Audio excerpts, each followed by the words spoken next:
GT road यानी grand trunk road. दोस्तों, बचपन से आपने यही सुना होगा या यूँ कहें कि आपको यही पढ़ाया गया होगा कि भारत की सबसे प्राचीन और लंबी सड़क का निर्माण शेर शाह सूरी ने कराया था। यह बात भारत के हर जनमानस के जहन में बिठा दी गई है। लेकिन आपको यह जानकर हैरानी होगी कि भारतीय इतिहास के बारे में लिखे गए ढेरों झूठों की तरह यह भी कोरी बकवास और सफ़ेद झूठ है।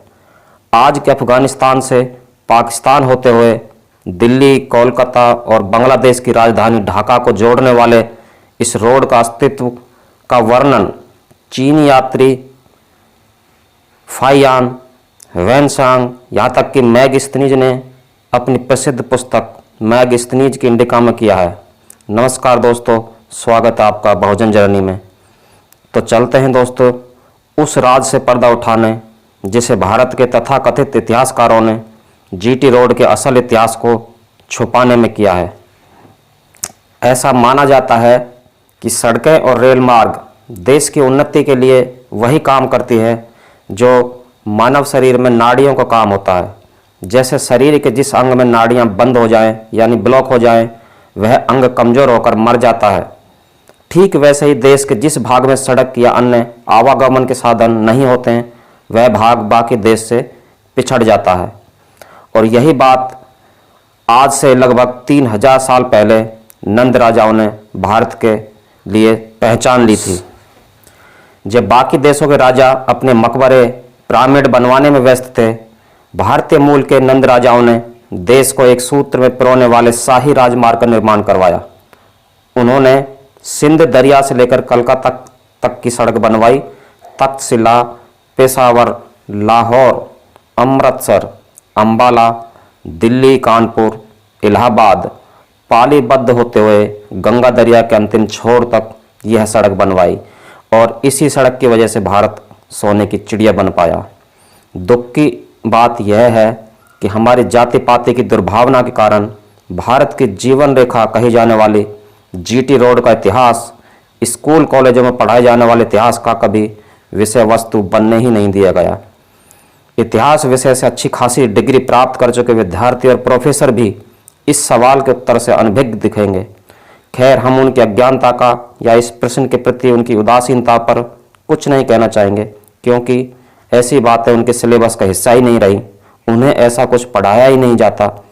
हमें तो स्कूल और कॉलेजों में यही बताया गया था कि हुमायूं और अकबर के बीच में एक अफगान राजा हुआ था जिसका नाम था शेर शाह सूरी। उसने पेशावर से लेकर कलकत्ता तक की सड़क बनवाई थी। इसलिए सरकार ने अब भारतीय हिस्से यानी अमृतसर से लेकर कलकत्ता तक का नाम शेर शाह सूरी मार्ग रख दिया है। हम सभी मानते हैं कि शेर शाह सूरी बहुत बहादुर आदमी था। उसने कुछ सुधार भी किए, लेकिन जहाँ तक पेशावर से कलकत्ता तक की सड़क बनाने की बात है तो हमें कुछ कारणों पर अवश्य आपत्ति है। पहला कारण, सबसे पहला आपत्ति यह है कि मैगस्थनीज ने लिखा है कि वह कंधार के पास से पालीबुत नगर तक शाही राजमार्ग से गए। सम्राट अशोक के शिलालेख कहते हैं कि सम्राट ने इस सड़क के किनारे किनारे फलदार तथा छायादार पेड़ लगवाए। दूसरे यूनानी लेखक भी लिखते हैं कि सड़क के हर कोस पर दूरी बताने के पत्थर लगे हुए थे।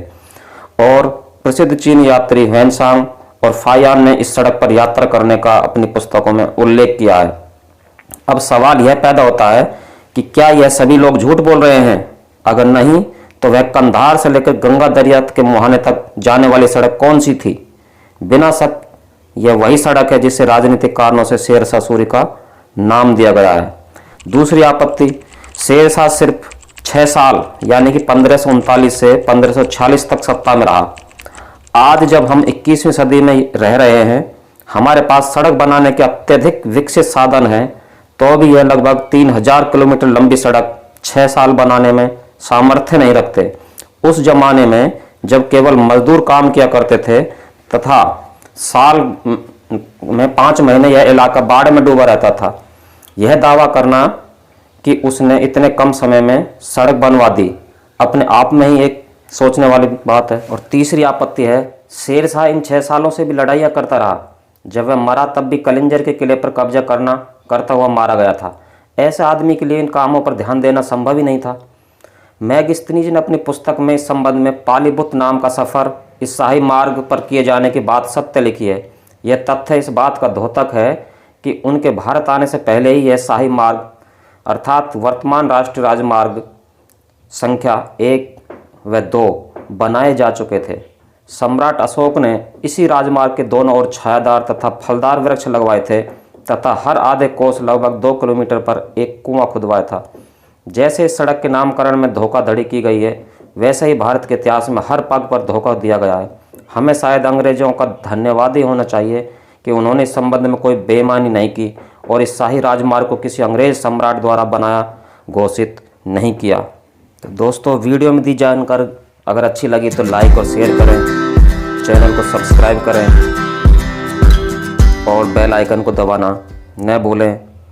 मिलते हैं अगली वीडियो में, तब तक के लिए जय भीम, जय भारत, जय संविधान, नमो बुद्धाय।